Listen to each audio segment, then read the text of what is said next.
Conquering fear.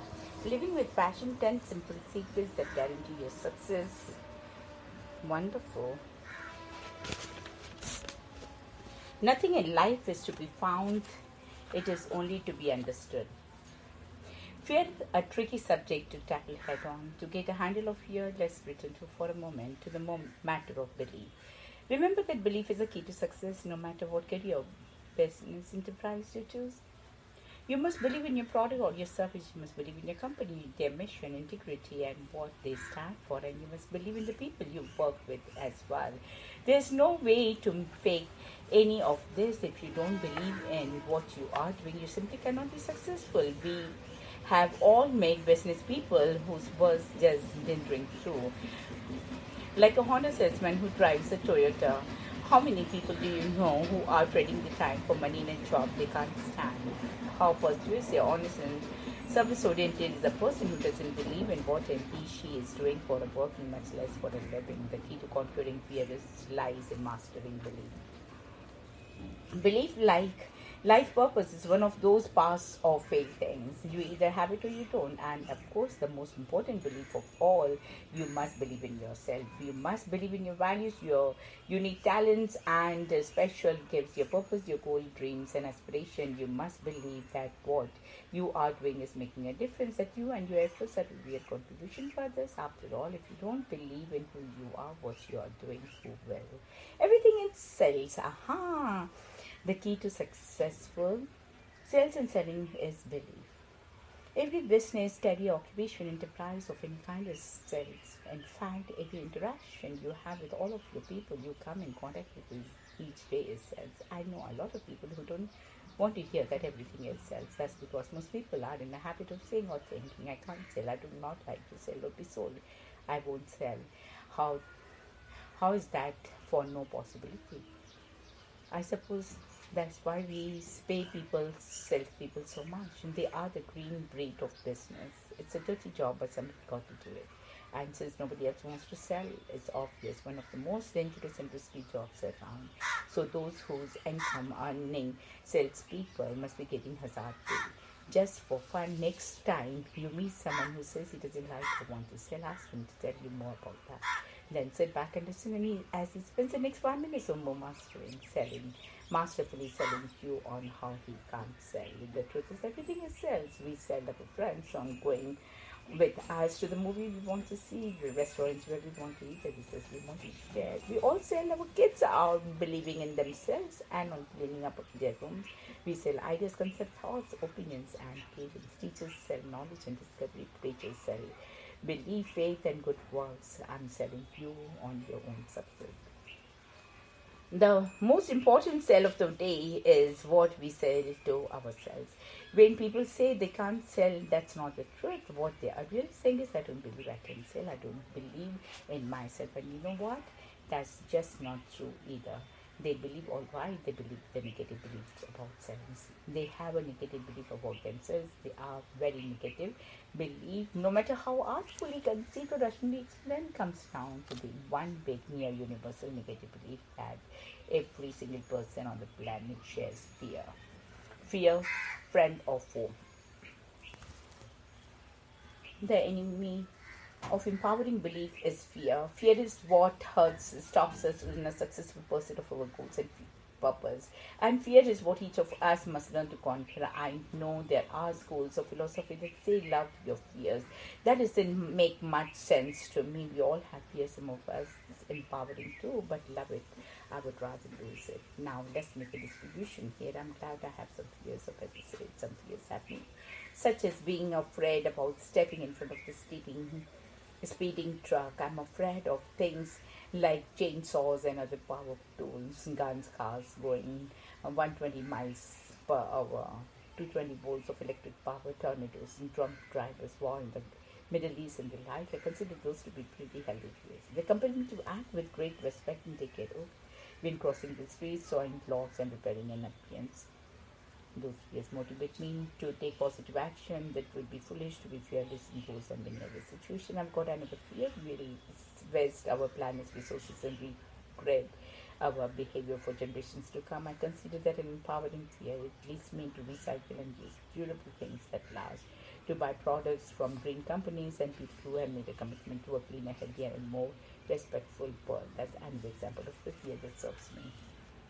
Like belief, fear can be either empowering or limiting. How it serves you or undermines your efforts is up to you. It's just another choice. What example do you have of fear that empower you, keep you aware? Fears that support you in your life and work. My point is that fear in itself isn't good or bad.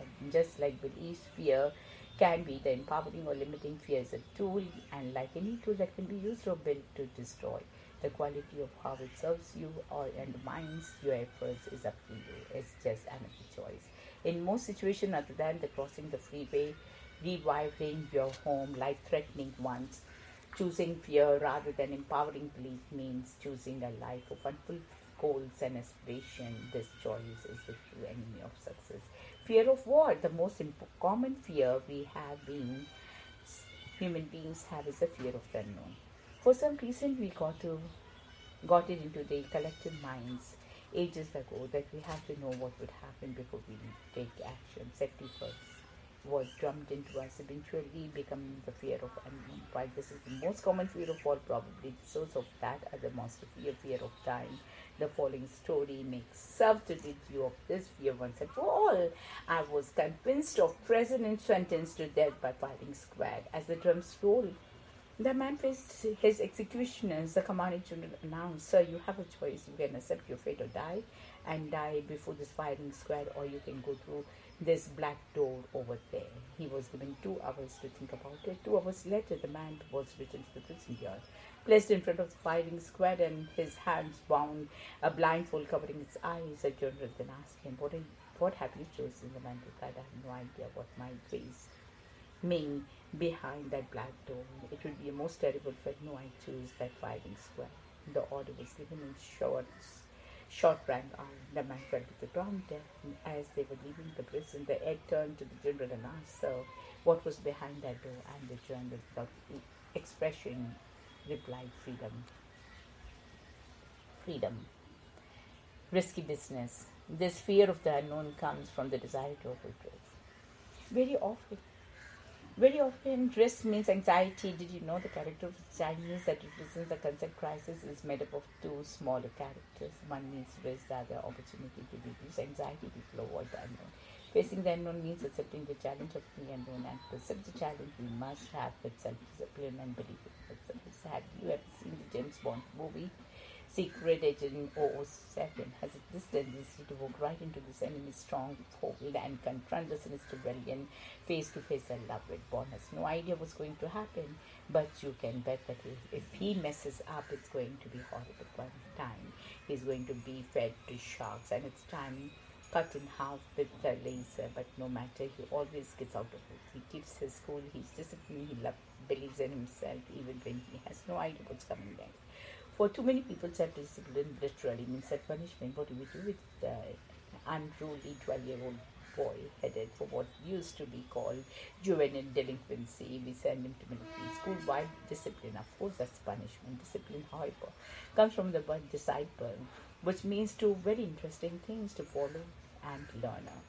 Discipline comes from following and learning from someone or something. Discipline comes from the learning about the following one's own beliefs. People who follow the Hermetic belief by avoiding learning about the unknown are actually very disciplined. They never take chances. You see, discipline too is either empowering or limiting. When following a positive belief or purpose, discipline is actually a freeing and empowering concept, not a limiting one. Discipline is something we all can all cultivate. A good synonym for discipline is integrity. It's as simple as doing what you say you're going to do, and keeping your word, and you can do that, especially with yourself, only when your belief is bigger than your fear. There's another aspect of fear of the unknown that most people don't consider, and that's the fear of simply looking at things differently. We get so stuck in what we think we know and the sameness of things, yet the fear of that prevents us from even considering something new.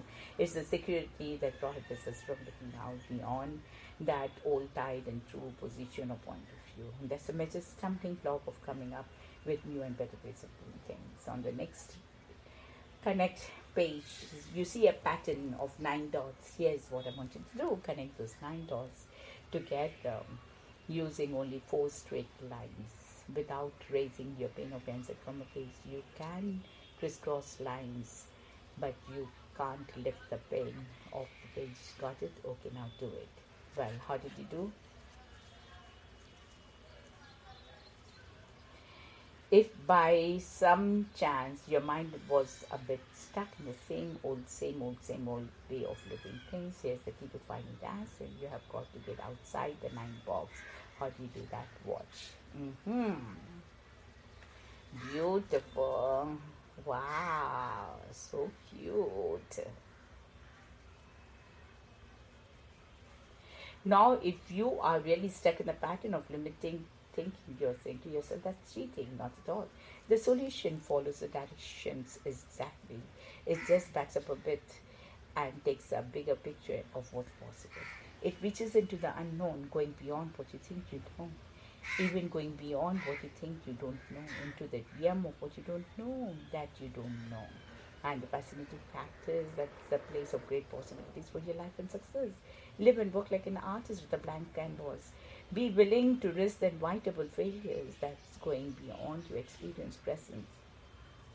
And that's where all the real rewards are. After all, if you keep doing things the way you have all been doing them, you're bound to end up with what you have already got. The reason most people aren't willing to do this is fear of failure, to fail or not to fail. What a question.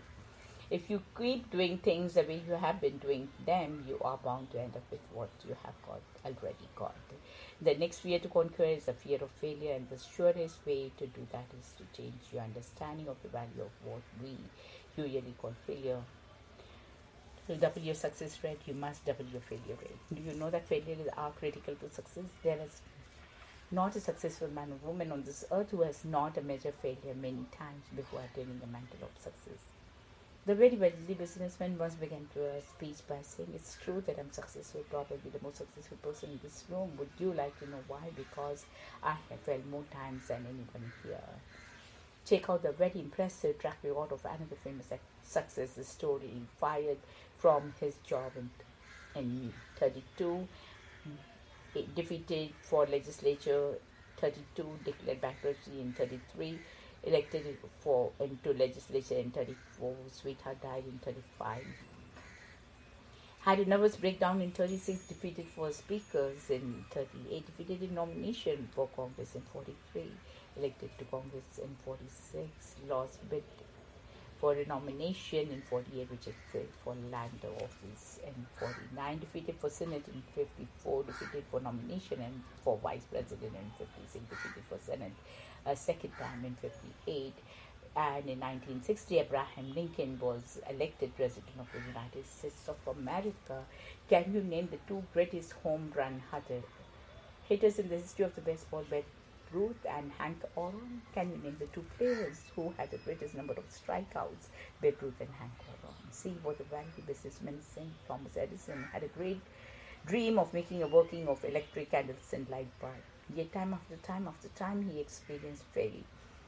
After about the 100th time, one of his frustrated young associates said to him, "Can't you see that this isn't this time to work? That you are not going to succeed? You have failed 100 times already." And he said, "I have not failed at all. I have successfully determined 100 ways that will not work. Therefore, I am 100 ways closer to the one way it will work." Failure and success are just anecdotal things we make up to Edison's assistant. The great inventor had failed 100 times. But to Edison himself, he succeeded 100 times in learning what not to do.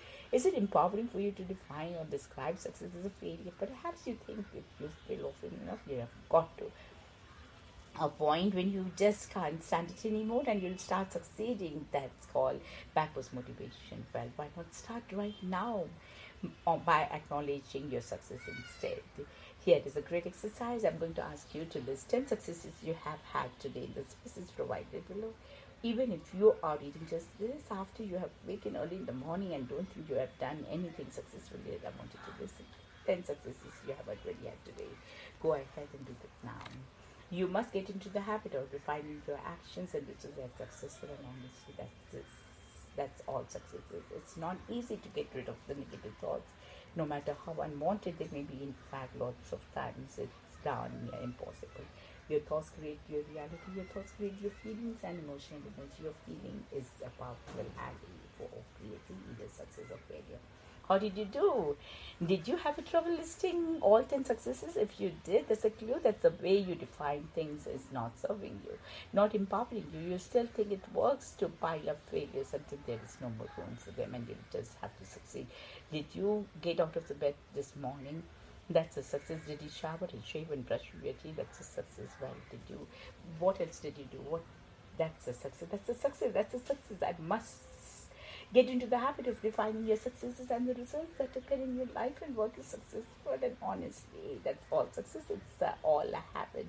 And like any other habit you have, you learn to the habit by repetition. You do it over and over and over and over until it is something that you do without thinking, and you made a habit of tying your shoes. You don't think about how you do it anymore, you just do it. At first you have to do that whole habit runs around the tree and go through the whole business. About after a while, trying the shoes stopped being a habit and started being a habit. Rabbit to habit. No the thought, just do it. Success or failure is just the same. If you get a task for yourself that each and every evening before you go to sleep you will list writing 10 successes or 20 or 25 to 50.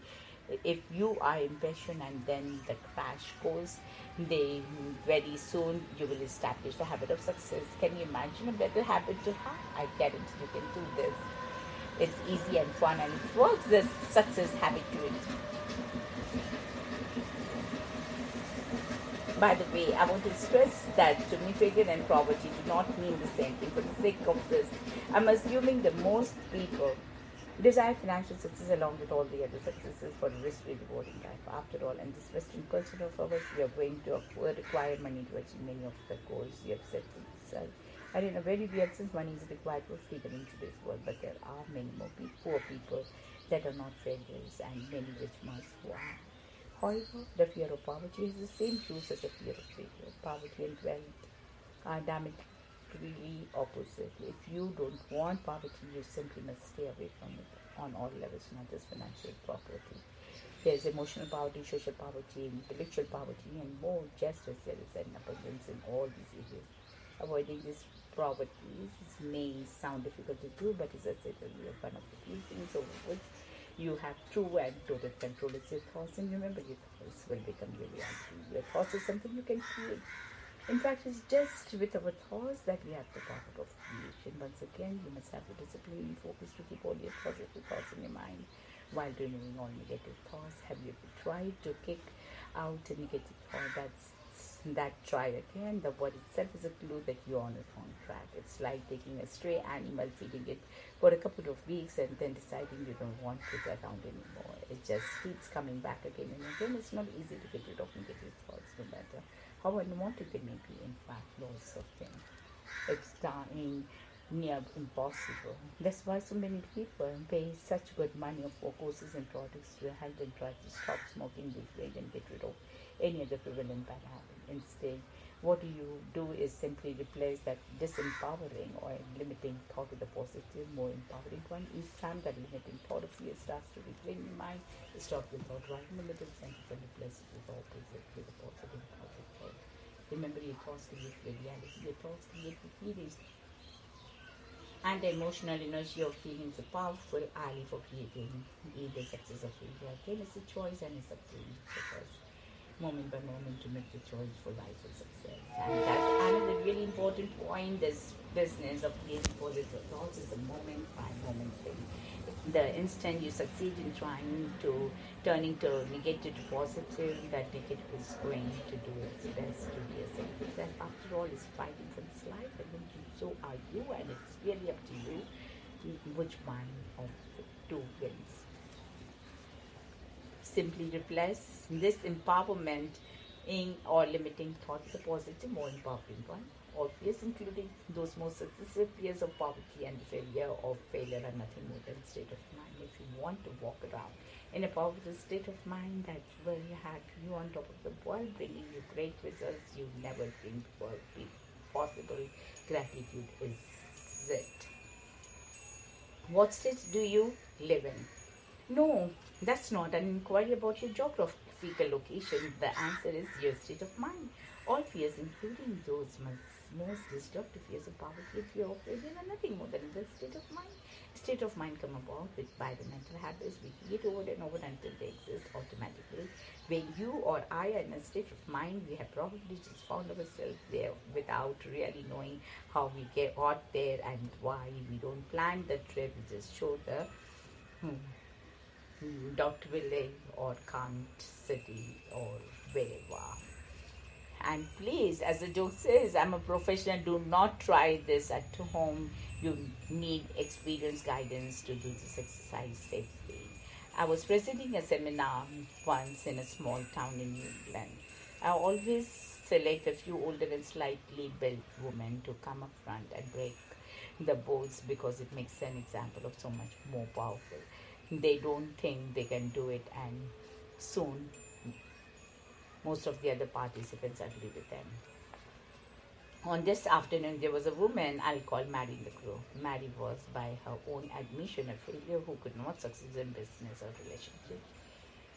It was 2:30 in the morning, and Mary had been in front of the group with me for over 2 hours, working slowly through what happened that caused her to hold back in her life. And we talked, it became clear that Mary was sitting in a very painful experience in her childhood that had simply paralyzed her, and that the negative feeling and decision she had made back then had lasted into her adult life.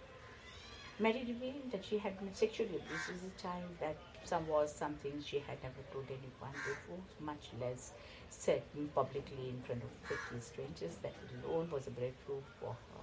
It was a very moving, emotional moment, and most of the people in the room were tearful, including me. I had Mary draw a big X on the backboard and write with the marker the one word she needed and wanted to break through to the best she could possibly be in her life. The word she wrote was guilt.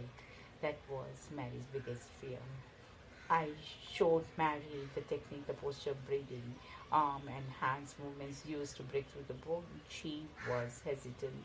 Her arm movements were slow and tentative, and she knew the experience was more than merely symbolizing for her, and she wanted to shatter the board and the years of shame and guilt that had inhibited her, the fears that had held her back from her dreams. Now, most of the people do not break the board on their first try. Small, light people like Mary, especially those who don't have a great deal of self-confidence and emotional or physical strength, might make 5 or 6 attempts before they succeed. But Mary was the most determined woman I have ever done with this. I knew she saw this experience as a big moment, an opportunity to change her life for the better forever. Everyone was gathered in a circle with Mary and me in the center. I was holding the board up with both hands, and the group was clapping together, shouting yes, yes, yes, yes, a sounding yes coming with every clap of their hands. As Mary prepared and focused on the board, and clapping and chanting got louder and stronger. Usually I don't join in because I'm coaching the person and preparing him or her to break the person and preparing him or her to break the board. But this time I got caught up in the rest of the people, and we were all beating a crescendo of blooming yes, yes, yes, yes. And crack, Mary shattered the board with such power that both pieces of the broken board got shot out of my hands and fell on the floor. The room exploded in cheers. People were hugging Mary and me and each other. It was fantastic. What a magic moment. I just heard from Mary recently, this failure who was held back for a lifetime of guilt had just run for a director's position on her local A school board got elected and was now on her way to Washington, D.C. to participate as a speaker in a national conference on education. Mary broke through alt right. When we conquer our fears, the whole world opens up in front of us. The critic. There is one last fear I need to discuss with you, fear of criticism. The fear is commonly called the fear of what others think of me. I call it fear of not looking good. How we look to others is the most powerful motivator of human behavior. Now, please understand, it's not that there is anything wrong with looking good. I like to look good. I'll bet you do too. But when we sacrifice our integrity to look good, when we lie by commission or omission to protect our public image, we determine our goals and purpose. We champion beliefs of fear and failure. Shakespeare has this fear and his antidote pegged perfectly when he said, "This above all do thine own self be true." I want to point out how the number one reason people try to steal our dreams, and that's what a great deal of criticism comes down to, is that our dreams force other people to take responsibilities for themselves. Our dreams literally compel other people to admit to themselves that they too are in control of their own lives. Our dreams force others to take responsibility for their they are today and where they will be tomorrow. When you take a stand, you're going to carry some flask, and those people who haven't the courage you do. It comes with the territory courage, by the way, means heart and being and purpose. And I want you to know that in all the changes we are talking about that have required courage. The true warrior is one who has the courage to do battle with the enemies within themselves. Speaking of courage, when it comes to first having courage and then taking action, or taking action and then drawing courage from it. Let's try that before I answer this one. Courage follows action. Don't be surprised at people desperate fear of criticism. After all, for many centuries, human beings have been punished, even killed, or having the courage to express beliefs that were different from those held by the majority. Socrates, Galileo Galilei, Joan of Arc, Martin Luther King Jr., and many more who have the horrible intolerance for new and different beliefs will threaten the status quo. Nothing else. We must resist this fear with all of might. The fear of criticism leads to indecision, and it is the primary reason for lack of ambition, motivation, and purpose. It is not the critic who comes, not the man who points out how the strong man stumbled and where the doer could have done better. The credit belongs to the man who's actually in the arena, whose face is marked by dust and sweat and blood, who strives valiantly, who errs and comes short again and again, who knows the difference, wisdom and great devotions and spends himself in the worthy cause, who at the least knows in the end the triumph of the high achievement, and who at the worst, if he fails, at least fails while doing greatly, so that his place shall never be with those cold and timid souls who know neither victory nor defeat. Courage means heart and being on purpose. All the changes we are talking about here require courage. The true warrior is one who has the courage to do battle with the enemies within themselves. We can celebrate together the fact that our minds have the power to overcome and conquer the fear of criticism and all of the fears.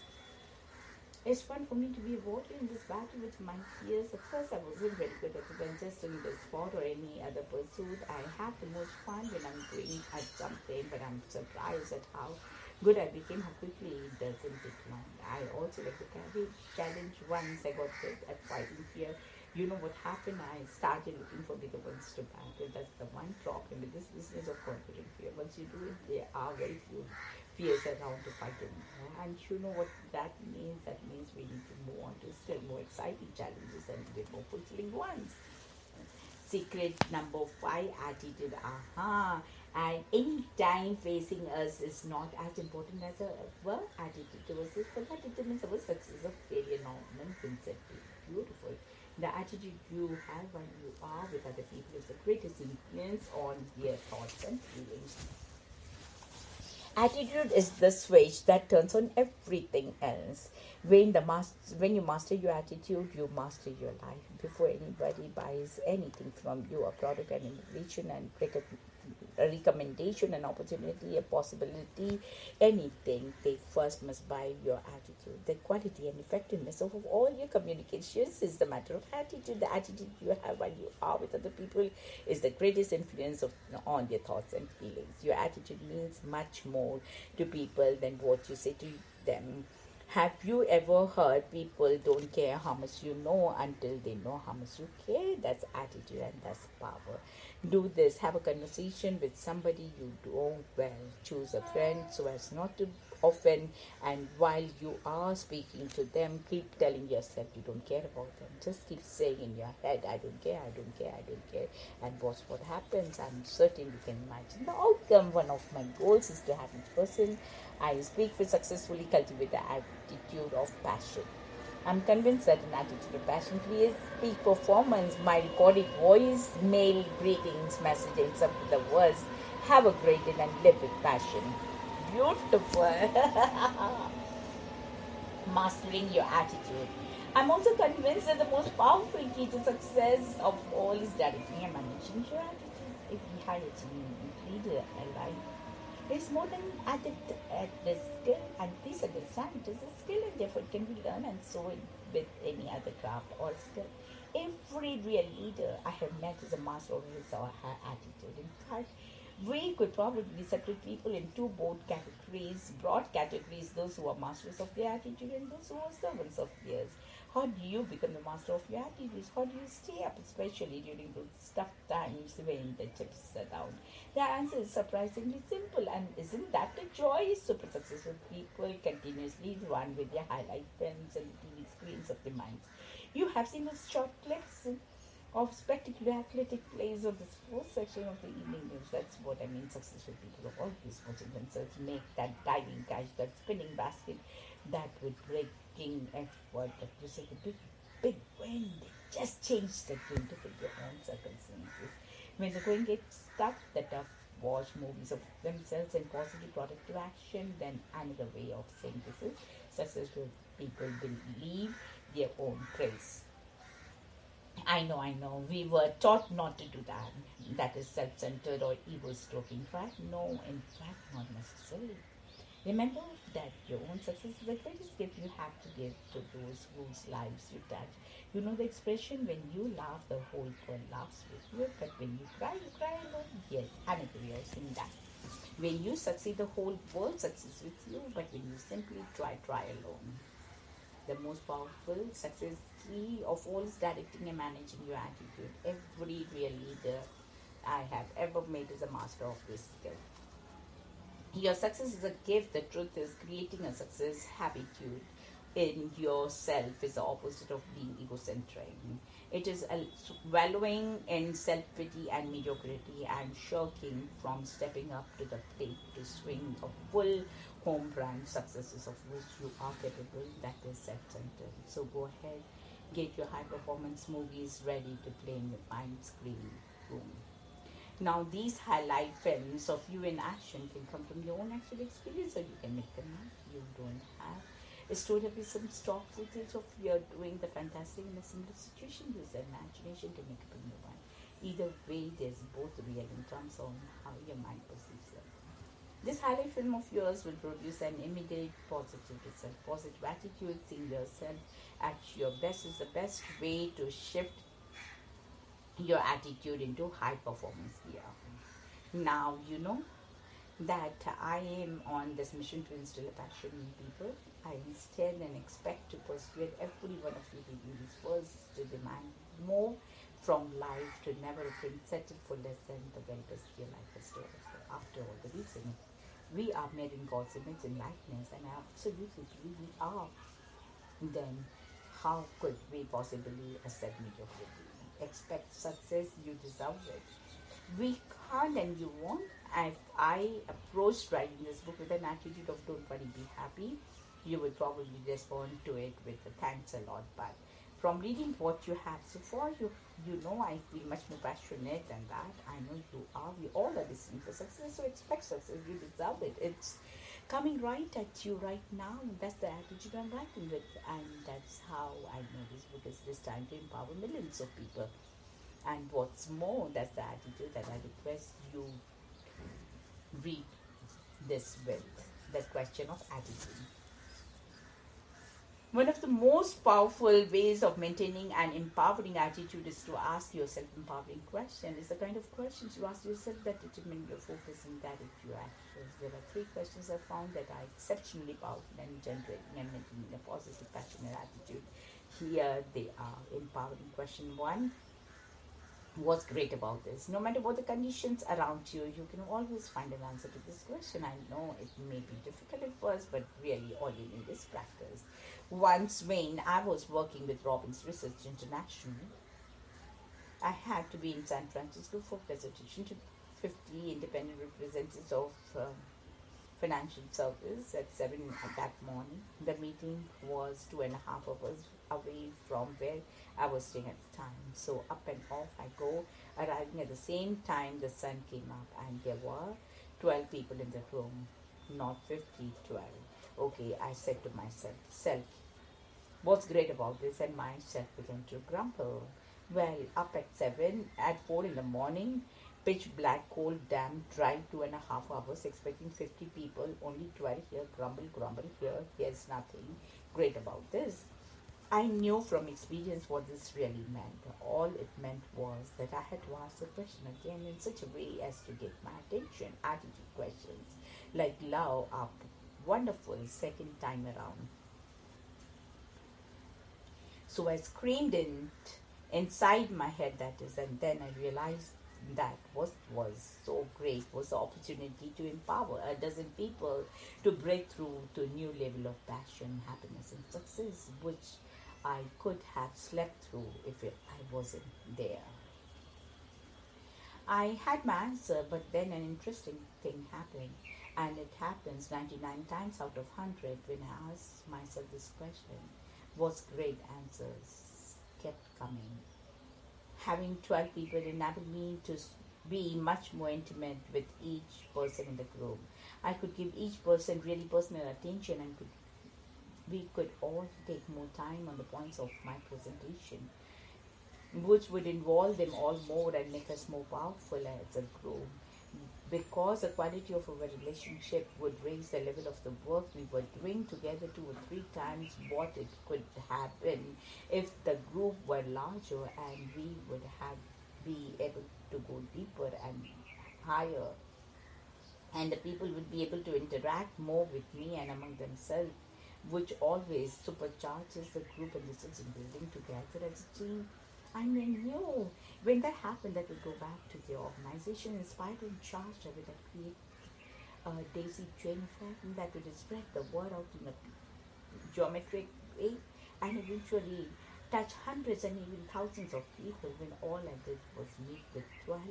And man, what a way to fulfill my life purpose today, and that really juices it. You got the idea? What's great question almost always results in the attitude of gratitude as a fringe benefit. It simply comes free from the asking of the question. It's not even the right answer. Next question. Here are 3 important burning questions. What's great about this? What can I learn from this? What needs to change to make it happen? Empowering question 2. What can I learn from this? Norman Vincent Peale used to say, when learning stops, decay sets in. Why? Because the mind is the strongest muscle of all, and the old physical fitness slogan is true for mental muscle tone. To use it or lose it. A commitment at the level of the complete devotion to lifelong learning is something I've discovered in my research that every high achiever shares. Asking this question often makes modeling that powerful success principle effortless and automatic. Empowering question 3. What needs to change to make it happen? They are always at it. The envisioned result and the change that required to bring it into being. That's one characteristic of high achievers. I've noticed that's not just flexible. They have the love of going with change. They have a passion for change. I do much of my training with network marketing, sales companies, and the independent distributor organization. One thing networkers like to say is that the industry is the wave of the future, but really is not quite accurate. The way of the future is the entrepreneurial revolution. The way of the future is a new paradigm of work and employment. The wave of the future is the home-based business. The wave of the future is the transformation in the way the world buys and sells what it wants. The wave of the future is this distribution. The way of the future is in education. The truth is there is no wave in the of the future. There's wave after wave after wave. Network marketing sells is in the wave. It is the surfboards you use to ride through those waves. And so it is with the high achievers in any field of the enterprise and endeavor. They ride the waves of change like an express surfer or like dolphin. High achievers, people are the passionate about their living and working, love change as well. They should, for it is the one and the absolute. In this relative world of ours, things will change. You can count on it. What needs to change to make it happen is the constant question in the background of the high achieving people of passion. It keeps them open up, curious, innovative, and very, very productive. One final point before we move on, I have found one more thing that's true of all high achievers I've studied. They all believe the best is yet to come. The servant attitude. High achievers in any field of enterprise or ride the waves of change like an expert surfer or like a dolphin. To create success, you must develop an attitude about who you are that serves you, an attitude that empowers your purpose. Beautiful, the great servant attitude. To create your success, you must develop an attitude about who you are that serves you. An attitude that empowers that your purpose, that sets the stage for the full expression of your values, that fuel your beliefs and supports you in conquering your fears and accomplishing your goals and aspirations. For many people, the attitude that serves them best, including serving others. I was flying one day from San to Fort Lauderdale, Florida. The flight took off at 9 a.m. from California at 9:20, but the man in the seat next to me was in the second Bloody Mary. I have looked like it was going to be an interesting trip. When we arrived in Florida, my seatmate was, to say the least, sloshed. I was a good Samaritan boat, so I helped navigate him off the plane down the baggage claim. There we soon discovered that his bags were not to be found. I escorted this fellow over to the lost baggage, where he promptly went ballistic, heaping loud, slurred verbal abuse on the airplane attendant. She was the same, calm, composed. She listened intently, nodding her head and apologizing to this angry, obnoxious, drunk passengers. When my seatmate walked away to gain strength for another assault, I said to the woman, "How do you deal with people like this?" "All the time," she replied. "He's right. We shouldn't have lost his bags. And besides, see the sign," she pointed above our head. "It says lost bags. People don't come to me to thank us for their luggage arriving safely." The man returned and started in on her again. She calmly reached out her hand and put it on his arm and said gently, yet with amazing strength, "Sir, currently there are 2 people in the world who care about your lost bags, and one of them is rapidly losing interest."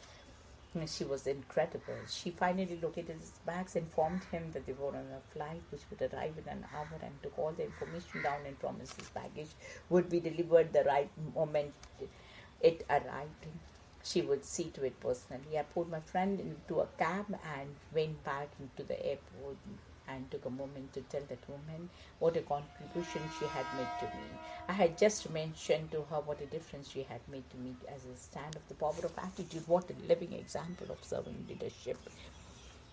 I have never forgotten her. You see, it's not the circumstance of our lives that determines our success. It's how we react and respond to our situation, and how of that is our attitude. Stanley said it perfectly.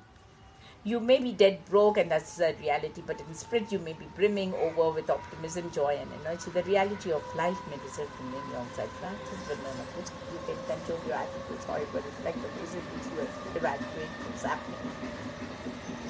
What kind of attitude do you need to cultivate the generate success? There are all kinds of empowering attitudes. I mentioned one at the end of the previous chapter that has something greatly. An attitude of gratitude is an up attitude is another, $1 million attitude yet another. There's a wonderful story of 3 bricklayers in this new building site. A visitor talks over to the first bricklayer and asks, "What are you doing?" First worker looks up from his brakes and says, "What does it look like I'm doing? I'm laying brakes, you idiot." The man walks over to the second worker and asks, "What are you doing?" The bricklayer looks over at him, slightly annoyed, and replies, "Can't you see I'm building a wall?" Finally, he approaches the third bricklayer, asks for the third time, "What are you doing?" The third bricklayer says back, looks up at him and says, "I'm building a hospital for sick kids so they can come here for help and get cured." That's the kind of attitude you are looking for. As John Wooden, another legendary football coach and master of successful living, puts it, things turn out best for the people who make the best of how things turn out. It's not the circumstances of our lives that determine our success, it's how we react and respond to those situations, the victim dictum. You can't let others determine your attitude. Before I realized this principle, I was one of the biggest victims. Even little things could incite me to anger and despair. I remember driving down the parkway one day in the car. From the 3 lanes over on the left, swerved across. All the traffic had cut me off to exit. For hours after, I was reading and screaming about this incident and telling everybody who would listen, even people who wouldn't listen, about this jerk who cut me off. Naturally, I got very little accomplished that day. Of course, that man, if he ever realized anything was wrong at all, probably forgot about me as soon as he exited the parkway. Why on earth should I let that character affect my attitude for the whole day? This is beautifully illustrated by one of my favorite Zen stories. Two monks, a master and his disciple, were walking through the mountains of Japan on a long journey. They encountered a stream and a lovely woman dressed in agisha is standing on the bank trying to get across. The master moved to the maiden and scooped her up in his arms and walked across the stream, puzzling her down. Putting her down on the other side, the two men continued on their journey. But it was clear that the young student was much disturbed. Finally, when he could continue himself no longer, he blurted out, "Master, how could you? Our teachings are that we have nothing whatsoever to do with women. Yet you picked a woman up and carried her across the stream." The master gets unperturbed at the explosive and historic cycle and replied, "I put that woman down 5 ago. Why are you still carrying her?" "Why, now I realize no one can harm me, bother me, or perturb me unless I accept her. No one can inconvenience you unless you yourself say you were inconvenienced." Eleanor Roosevelt said it this way, "No one can make you feel inferior without your consent." All of the hurt, anger, disappointment, frustration, and the other negative thoughts and the feelings we blame on other people are completely not true. They all exist only in our own minds. We make them up. It's a matter of our attitude. Says superstar and trainer Zig Ziglar tells the story of being in Kansas City airport, tired, beaten, anxious, good. When he learned his flight had been cancelled, fantastic.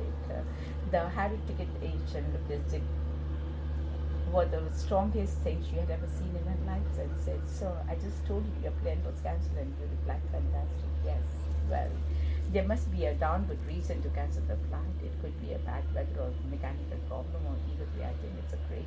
You and your people are looking out for my welfare and keeping me safe. I'm afraid the next flight I can take you on won't be for a number of hours." Fantastic. Again, the incredible agent asks, "And why is that fantastic?" "Well, this is the first time I've ever been in this nice new airport. I'm cold and wintry outside, but warm and comfortable in here. There's a great looking cafe shop over there, and I've got a lot of reading and writing to catch up on. So I just take that advantage to the office and get on with my work done." "Fantastic," the ticket agent said with a smile. "You bet." Ziegler smiled back and went off to work in his free office with a convenient catering service. Of course, Zig could have huffed and puffed and gotten bent all out of shape and tried to bend everybody else too, but the plane still wouldn't have left for hours either way. The fact of the trip would not have changed, but the experience of the trip was totally transformed. Positive attitude creates positive results. Remember, before people buy anything you are offering, they buy your attitude no matter what you're selling.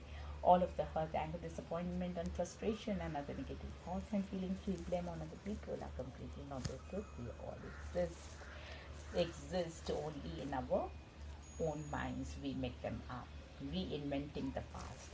We choose our thoughts, and our thoughts determine our attitudes. Once again, your thoughts and feelings cause the results you experience in your life, not the other way around. Positive attitudes create positive results. Remember, before people buy anything you're offering, they buy your attitude, no matter what you're selling. It is a choice, not chance, that determines your destiny. Our destiny.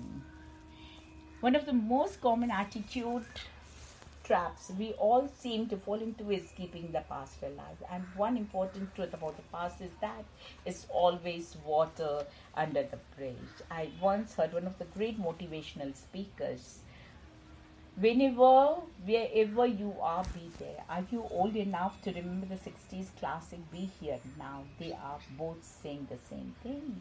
Being present to the present is the only way to relate to the world as it is. So much of the time we exist enclosed in a world composed of our past opinions and judgments about the people and the circumstances of our lives, or in the fears we have about the future. Over time, these thoughts form the attitudes that become our